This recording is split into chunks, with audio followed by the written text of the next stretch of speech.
Before we get into this week's story, please remember to take a moment to like, subscribe, share with someone you think would enjoy it, and leave a comment if you appreciate the work. Your feedback is important and appreciated. You'll find links in the description to my website, bookstore, and other great stuff. I'd like to thank Isaac Arthur for the inspiring topic, which you can find in the description as well. With all that said, I hope you enjoy this story. Julian Hartsock, Singular. Precipice, The Autobiographical Ramblings of Julian Hartsock.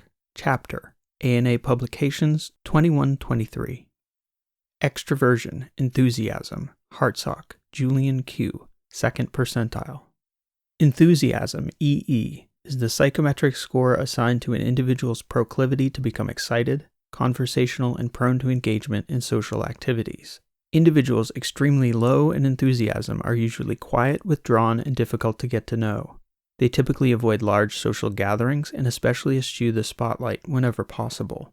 Most people low in enthusiasm find social situations mentally draining, and they rarely seek out excitement, fun, or social stimulation.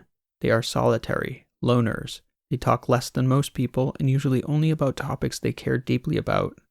A score in the 2nd percentile, coupled with the distribution profile of psychometric measures herein, suggests a highly introverted personality prone to deep thought within, rather than engagement with other individuals or group activities. Professions where serious and necessarily solitary intellectual work would be ideal. The exceedingly rare constellation of conscientiousness, industriousness, openness, intellect, and G, all measuring above the 96th percentile, coupled with an EE in the 2nd percentile, suggests the subject would thrive as an academic, researcher, inventor, or author.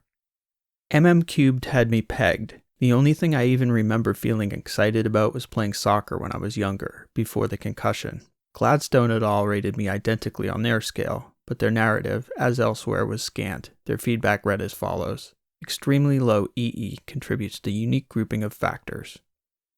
A few days before I was set to defend my dissertation, an old colleague of mine came to visit me unannounced. Kevin Olson was actually more a mentor than a colleague, a kind of peer mentor Zimmerman had tasked with keeping an eye on me when I first arrived at Caltech 7 years earlier. Only Kevin Olson wasn't really a peer. He was a 25-year-old PhD student, and I was a 15-year-old undergrad. Even then I didn't really have peers.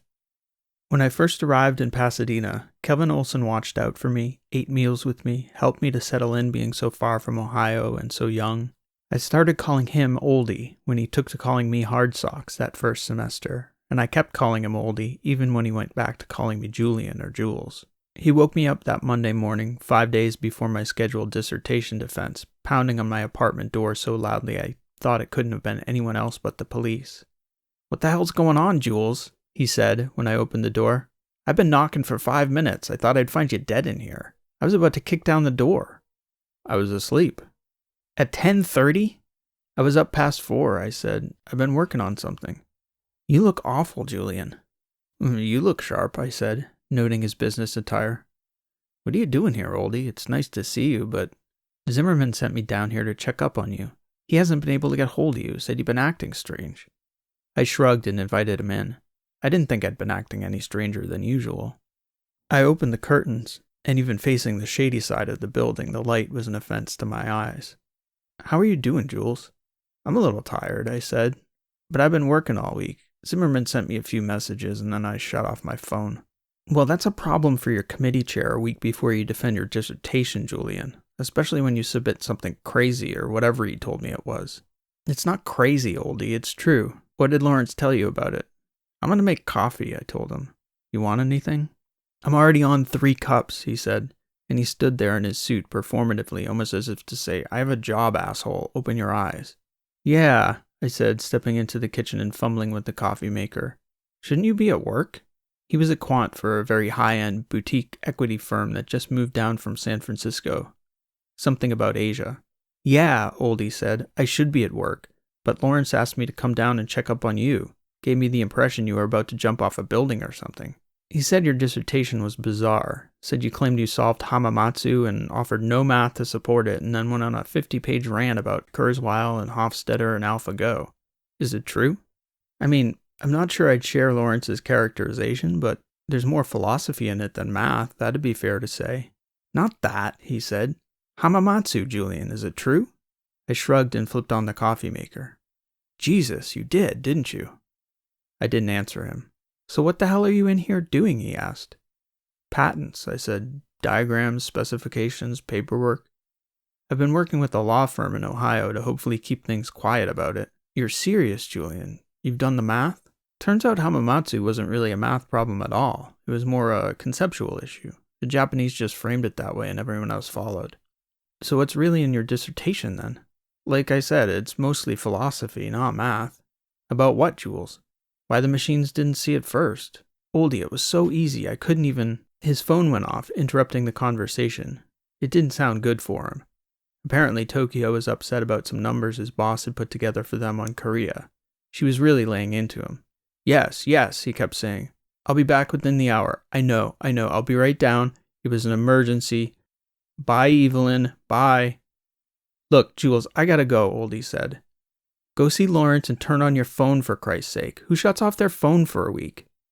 Good luck with Evelyn, I said, as he started toward the door. It's good to see you, Oldie. Hey, he said before walking out the door. The firm has a box for the Galaxy. Midweek if they're playing? I remember you used to be into soccer back in the day. Might be good to get out, clear your head. We can talk about this Lawrence thing.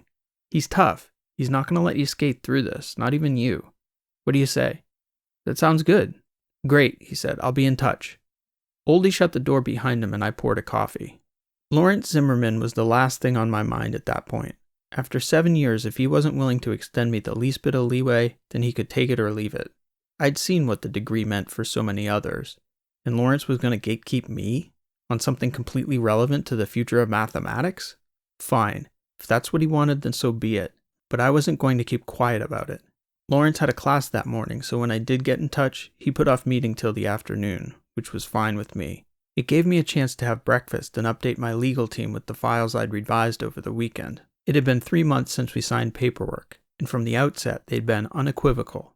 No discussions of any kind in the academic or public settings, and they were very much against my discussing it with anyone in my personal sphere, not until the patents were filed and the legal framework was in order. Hammer, Dominic's junior partner, called it the biggest lottery ticket in the history of civilization. I told him I didn't like to talk much anyway.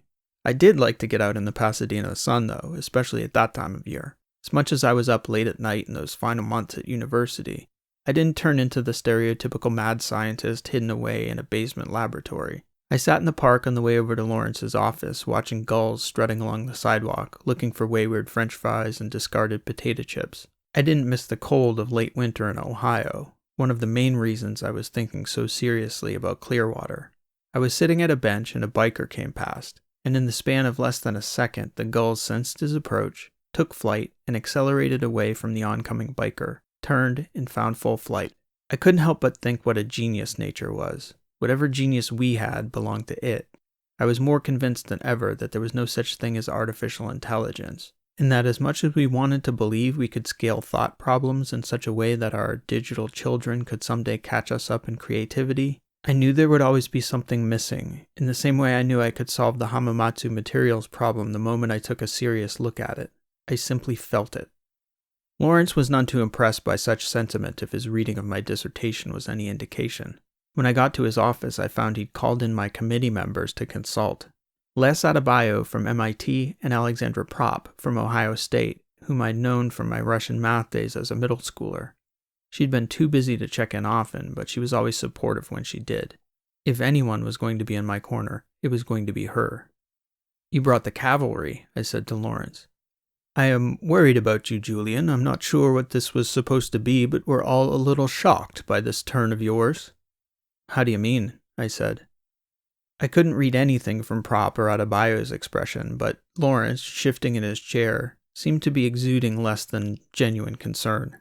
There was an air of play acting about it. Well, I think we all agree it's bizarre. There's hardly any math in the dissertation at all, he said.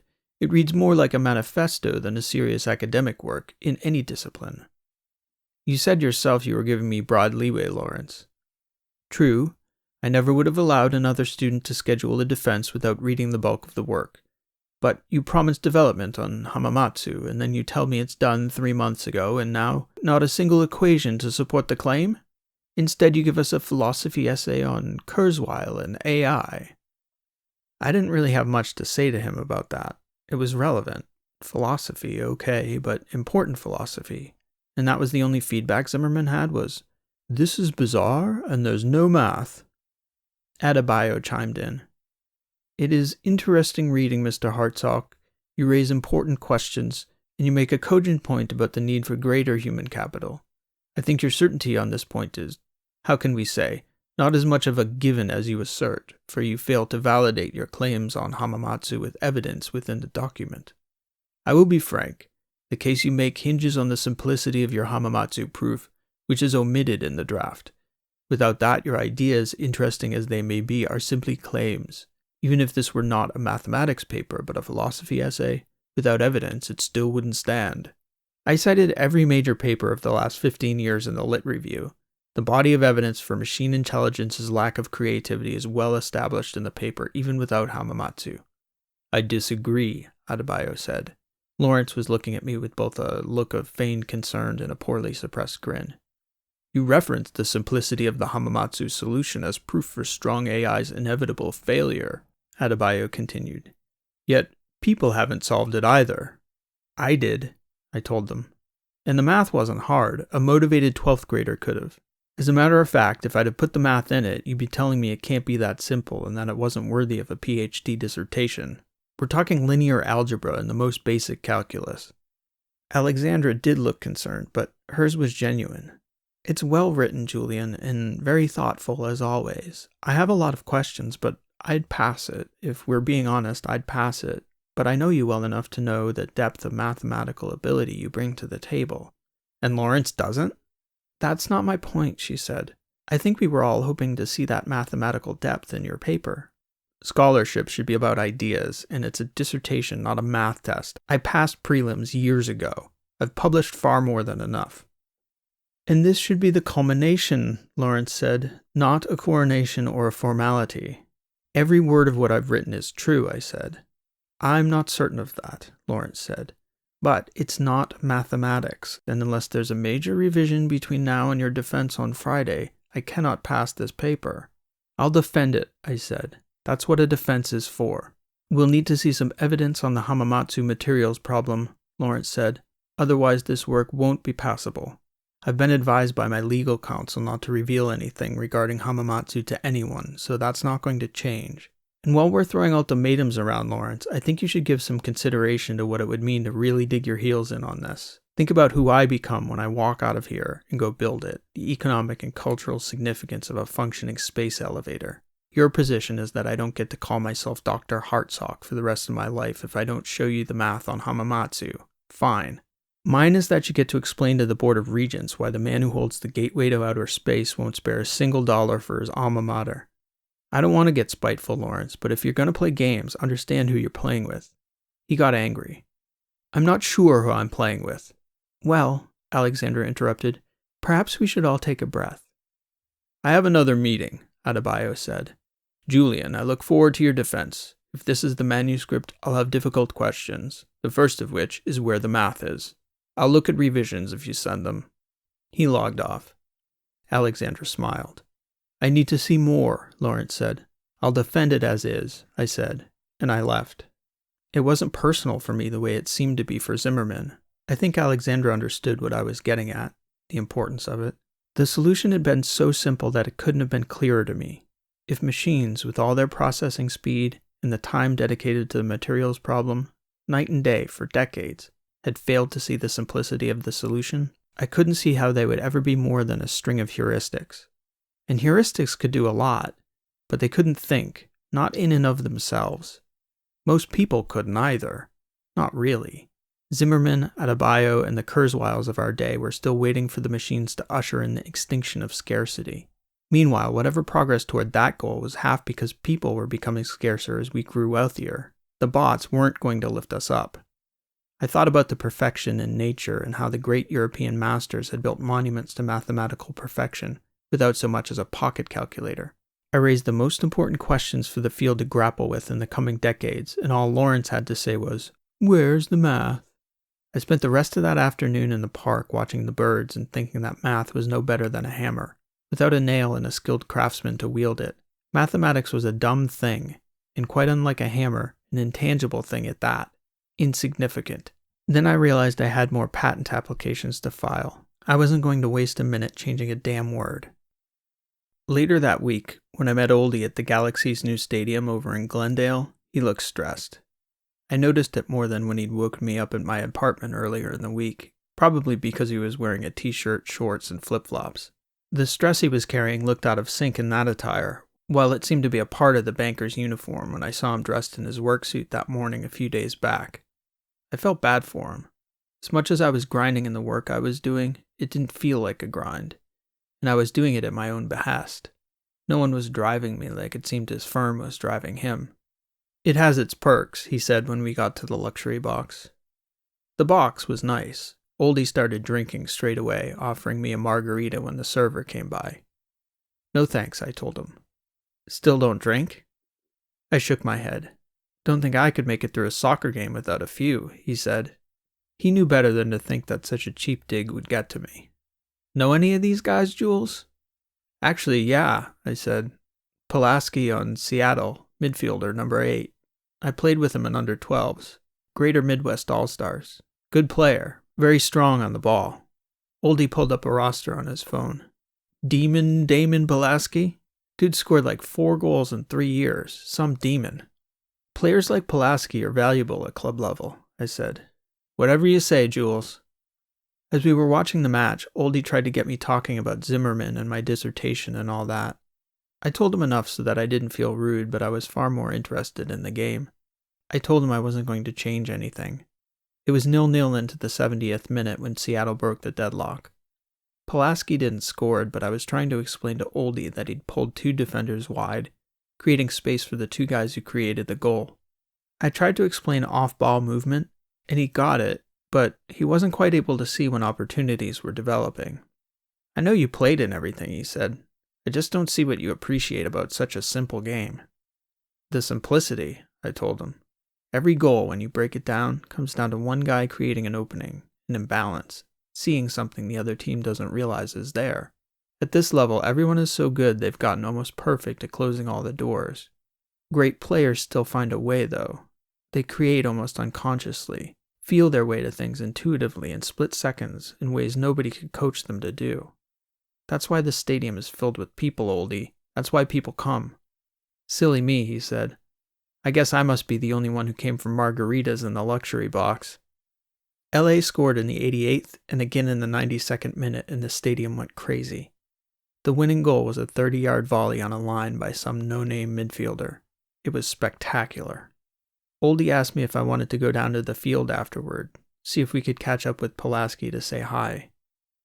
Oldie was certain he could get us on the pitch, but I didn't have much interest. Damon Pulaski would have remembered me, sure, but what would we say to each other? "How'd you quit playing, Julian?" Oldie asked. We were sitting around in the box waiting for the stadium to clear out. Our ride wasn't coming for 30 minutes and Oldie still had a full drink. "I had a pretty serious concussion when I was 13. We were playing Paraguay and I caught a head to the back of my ear." "Jesus, Jules. Must have been a serious concussion to end your career at 13. I shrugged. "It was pretty bad. But that was when they started testing my cognitive function. I'd never had an IQ test before. When the doctors told my dad my IQ, and that I was more likely to get concussed again because of the first one, that was more or less it. He wasn't going to let me hit another soccer ball again." "Yeah?" "Told me I had an obligation to protect my brain, that my mind wasn't mine alone. I hated it at the time, but the older I get, the more I realize he was right. I'm not sure I'd have forgiven my dad." "Didn't say I did. You know, for like 3 years they were monitoring my mental health. They thought I was depressed, post-concussion syndrome or something like that. Yeah, I remember you were seeing the psychologist when you first came to Caltech. You know, I don't know how many times I told them it wasn't the concussion at all. I felt fine. I was just depressed I couldn't play soccer anymore." "That is depressing, Julian. You never told me that." "It never came up." I rode with Oldie down to his apartment in Pacific Palisades, a new 10-story luxury condo complex. I'd never been down there before. We'd lost touch a bit since he'd graduated 4 years earlier.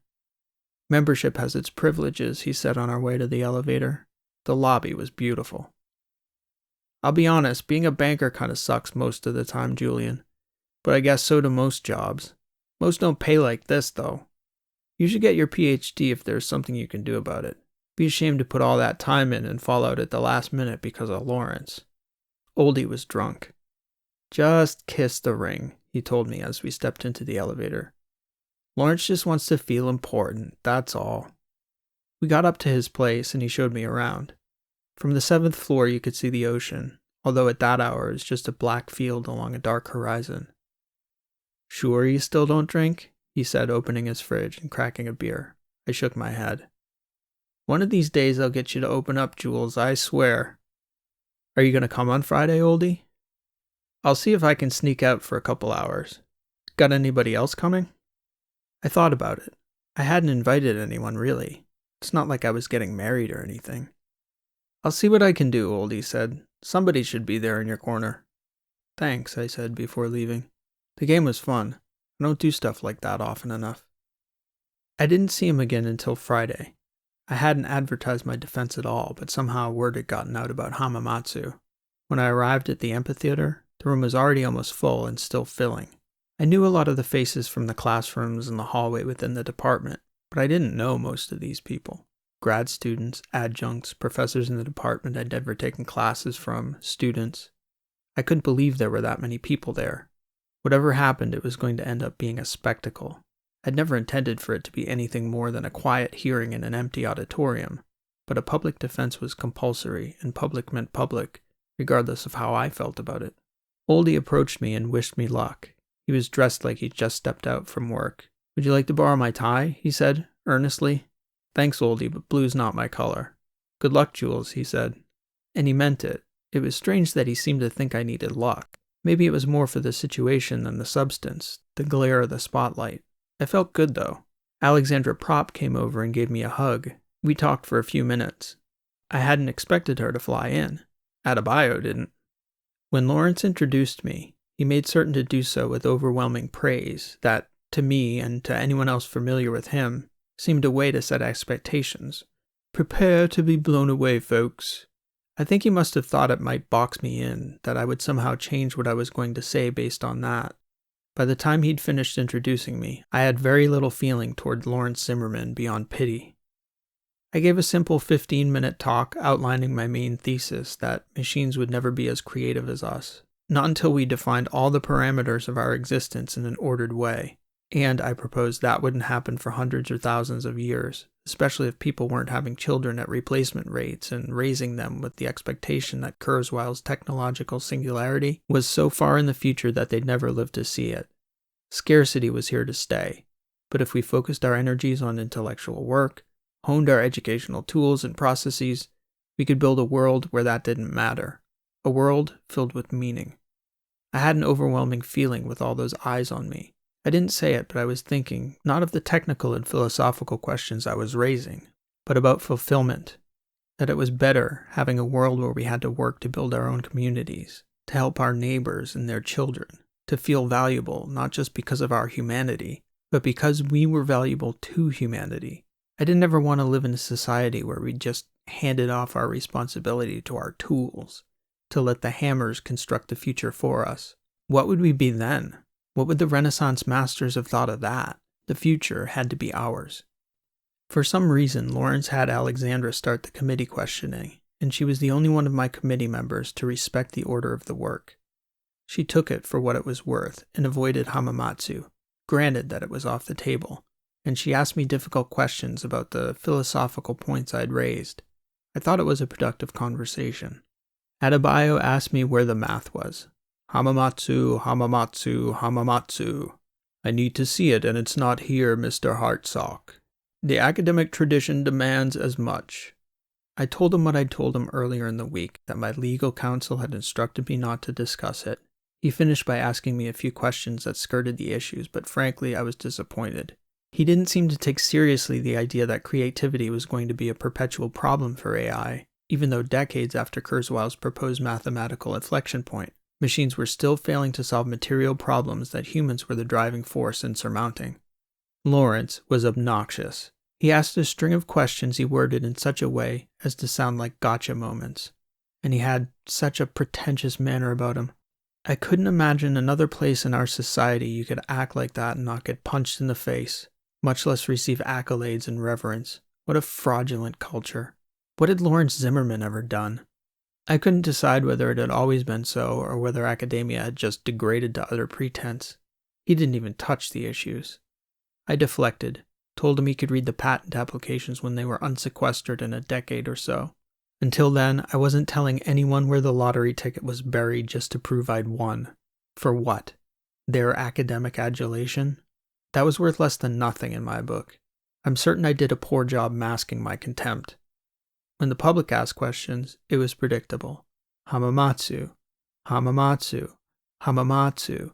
Julian, have you really solved the Hamamatsu materials problem? It took about 5 people asking the same question in different ways before the crowd realized I wasn't going to change the answer. Then, a postdoc I'd seen but never met got up and asked the only truly serious question I got that day. He was a tall Indian mathematician with a 4-day beard and glasses. He took the microphone and thanked me for my talk. You raise several important questions and make some very interesting predictions about the future of the field, and society for that matter, he said. But what I didn't hear from you, and I would like your opinion, I realize I'm asking you to speculate, but why is it, do you think, that AI cannot close the creativity gap that you and others in the literature have spoken of? Can we hope to answer that question substantively? Why they cannot solve problems like us? Could that be a key to closing that creativity gap, Mr. Hartsock?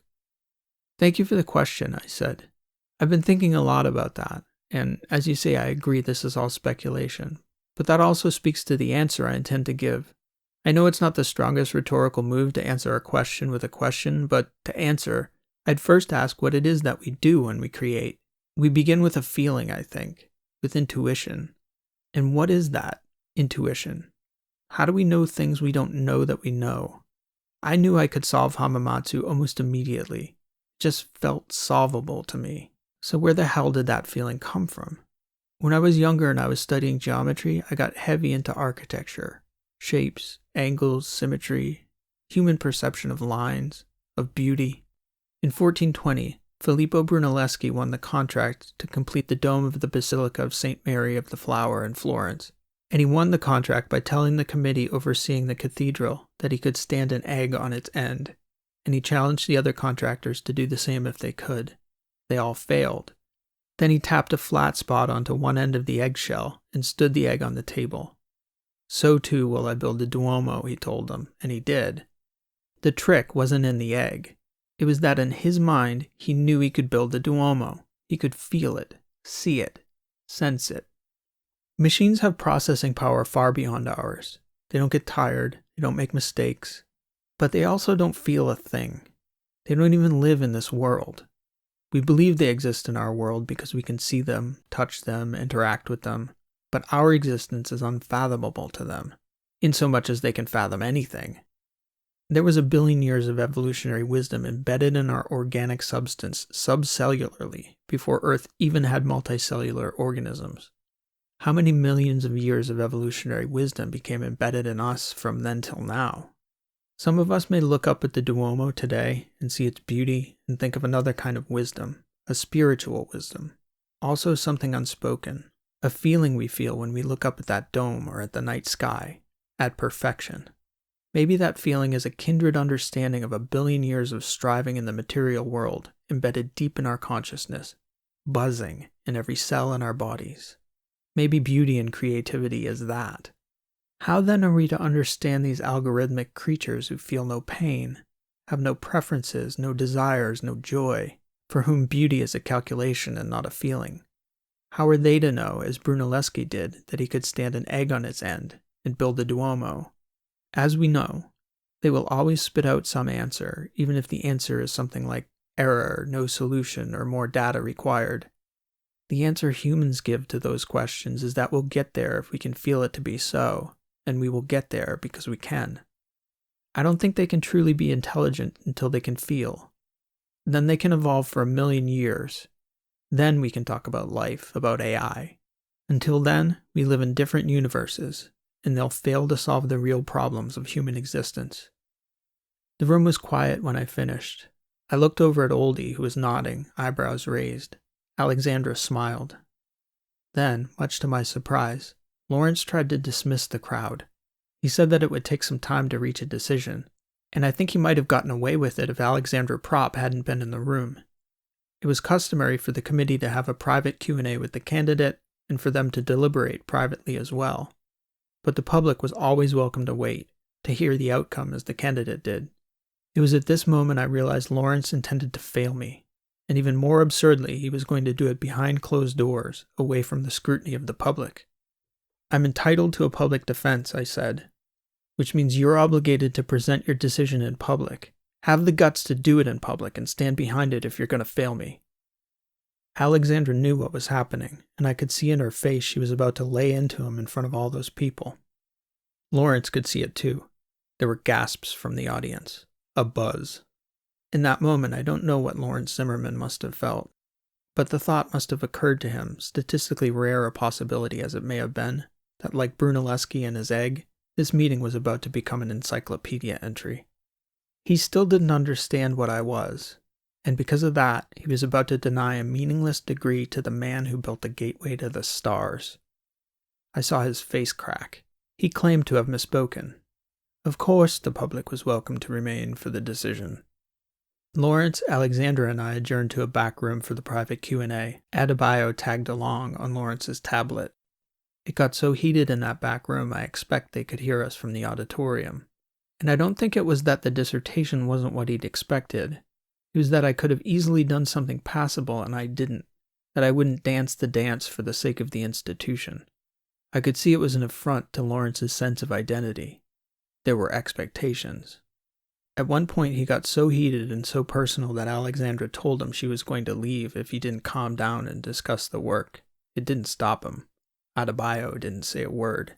Just sat there with his eyes wide. The culminating exchange of the meeting went like this. Lawrence, so ruby-faced mad he could spit, told me, "Your problem, Julian, isn't that you think you're smarter than everyone else. It's that you act like you think you're smarter than everyone else." "My problem," I replied, "is that I am smarter than everyone else, and I've been afraid to act like it. That needs to change. I haven't learned a damn thing from you in 3 years because I've had to tiptoe around your ego." "No, of course not. I forgot. You're Filippo Brunelleschi. Julian Hartsock, the visionary." "All I lack is the egg, Lawrence, and be grateful for that. I wouldn't be standing it on its end right now, that's for sure. You're being a stubborn, petty bastard today." "I'm being stubborn." "Yes, you are. Your little hill. All the bullshit dissertations you've passed in the 7 years I've been here, and you can't even recognize that every word of what I wrote is true, math or not. Regardless of what you decide, go back and read it again, Lawrence. It's important." "I've read your damn manifesto 3 times. "Then it's beyond you." "Brunelleschi," he spat out and huffed. "Do any of you have any questions?" I said. "If not, I'm just going to go wait for your decision." Lawrence was furious. The other two just looked shocked. "You're throwing it all away," he said, as I walked out.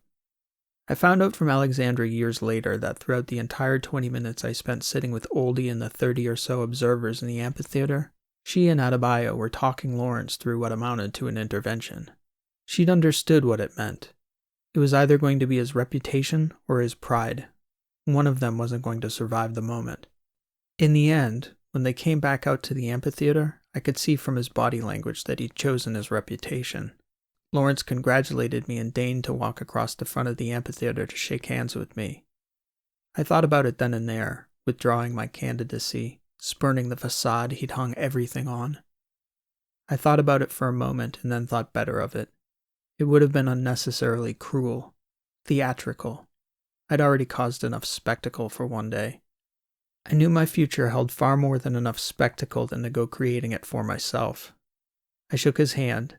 I gave Alexandra a hug, and I accepted Les Adebayo's congratulations. After the spectacle was over, I decided that I simply wouldn't submit my paper. By the time they'd come asking for it, I'd be in Clearwater securing financing anyway. I never did turn in my dissertation. Somehow the degree found its way to my mailbox in Florida nonetheless. I always assumed it had been Lawrence, but I never took the title. That evening, Oldie and I went back to his place, not so much to celebrate, but to process, at least for me anyway. 7 years was coming to a close. I knew I'd look back on those years as the quiet times, the years I could keep my mouth shut and hide in a corner. No longer. Brunelleschi's presence must have been just as salient as the Duomo when he walked those Florentine avenues. That's just human nature. I couldn't go unnoticed anymore. People were going to want to know what I thought, and to some degree, my father knew this. They'd have a right to. When Oldie predictably offered me a beer to celebrate, I predictably declined. He asked me why. "You've obviously thought about it," he said. "Care to elaborate?" My instinct was to shrug and say something perfunctory like, "Not really."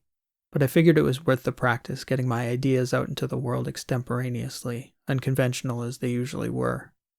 "I don't judge, Oldie," I told him. "Statistically, I'm the odd one, so please don't take my personal choices as a statement on yours or anyone else's." "Sure," he said. "For starters, alcohol is a carcinogen," I said, "and a powerful depressant, and you know I've always monitored my cognitive function closely ever since the concussion. I have to be wary of depression." "That's fair enough," he said. And I think he thought I was finished, but I wasn't. "It's not just about feeling, though, Oldie. It's about perception. The entirety of the universe, its entire existence, is filtered through our perceptions of it. To adulterate that is to twist it into something it is not, to pollute our sense of everything. Our perceptions are too great a gift to corrupt, even for a time, because you never get that time back. All this time I thought you were just doing math problems when you got that look on your face and went quiet. I guess today I finally met Julian Hartsock, the philosopher." "I guess so," I said. "You know, I've been thinking too," he said, sipping his beer. "You may know more about the future of the world than anyone else right now." "It's possible," I said. "You're going to need help to pull it off, Jules. People you can trust." I nodded and Oldie continued. "I'm doing okay for myself. I don't need anything from you, and I wouldn't ask. I might be able to help you, though, if you're willing to let me. I only have 2 questions for you." "I'll answer if I can." "How much would you need to get it financed privately? What are we talking, trillions? Tens of trillions?" "I couldn't find you that, but I could tell you who you might want to start talking to." I shook my head. "I told you it was easy, Oldie. It wasn't a materials problem at all. It was a conceptual problem." "So?" he asked. 40, maybe $50 billion. "Jesus," he said. "When? 20, 30 years? 10, maybe 15 at the outside, maybe sooner." "God," he said, and I could see him doing the calculations in his head. The hundreds of thousands of dollars to put a kilogram into orbit suddenly cut down to a handful of dollars per kilogram. Then, the realization that the real money was more in what could be brought back to Earth at scale. That knowledge changed our perception of the universe. Oldie's phone rang, and he had to take it. He was on call on a colleague's boss's desk, part of the price he paid for skipping out early on a Friday afternoon. I found myself alone on his balcony watching the sun go down over the Pacific, the sky flaring up a pure, deep red, the white of the sun reflecting off the ocean waves as they progressed toward the darkening sands off Pacific Palisades. I remember looking behind me at the sliding door to Kevin Olson's balcony, thinking that behind me lay the path I had been on, and there, intersecting that path, stood the fork to the road I would not travel. I was perfectly content with my decision about my path forward. The air was cool, but the evening was perfect. I took note of a lone seagull playing in the light breeze before me, ducking into and out of the sunlight, each graceful arc a moment of sheer mathematical perfection. In that moment, the solution seemed all around us, obvious in the air and the space before our eyes. We couldn't wait for the machines to save the world when we were perfectly capable of doing it ourselves. It was just like I'd told Oldie and Alexandra and Lawrence. The Hamamatsu materials problem was never about the materials. It was about making the materials disappear. Now, the truth was right there in front of me, diving in fluid arcs through the sunset, the mathematical purity and beauty of a single bird outstripping the totality of human creation. For us to leave the ground, all we ever had to do was to observe and to think, to comprehend the truth present in the perfection of one singular feather, to look deep within, to grow without. With an EE in the 2nd percentile, I'd spent enough time alone in my own mind to feel it and to know in my bones that what I felt was true. Singular. This has been an original story written and read by P.E. Rowe. Thank you for listening, and I hope you've enjoyed this story.